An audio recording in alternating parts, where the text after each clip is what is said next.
I have to be bluntly honest now of my observation on the matter. In the first place, he should have been disqualified.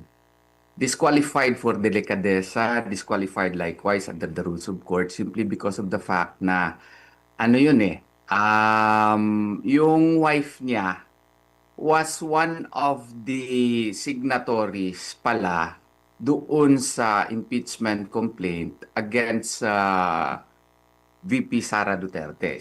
Isa siya sa pumirma doon sa articles of impeachment. Then, by parity of reasoning, pwede natin i-apply by analogy, delikadesa na lang sana na hindi na siya nakikialam doon sa pag-investigate against kay VP Sara. Why?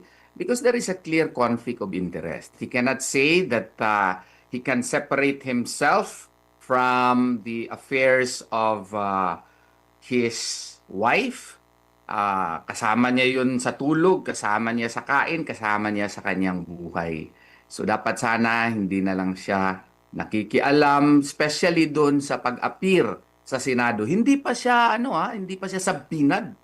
But he voluntarily went to the Senate, and that speaks well of his character perhaps as a public officer. Wala pong personalan ito, pero dapat sana din na lang siya nakialam. But granting for the sake of argument na hindi niya nakita yon, no? Hindi niya nakita yon.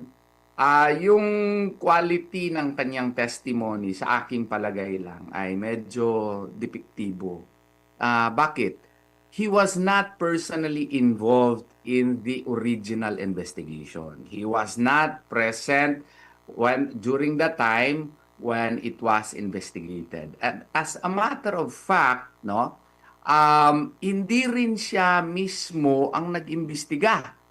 Hindi rin sa panahon niya nangyari yung investigation. So wala talaga siyang personal knowledge. Yung alibay o rason na ginamit ng prosecution na entries, official entries daw iyon, sa akin pong palagay, with utmost due respect, under the rule on evidence, when you invoke that as an exception to the hearsay rule, you only prove the existence of that entry.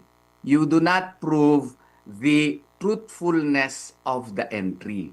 And the truthfulness of the entry in the records of a particular office can only be testified to by the persons involved in the investigation. Hindi siya involved sa investigation So kung baga, he was just but a transmitter of information. So akin to hearsay pa rin. Kaya nga, tama si Attorney Binluan doon, parang chismis lang yung testimonya niya.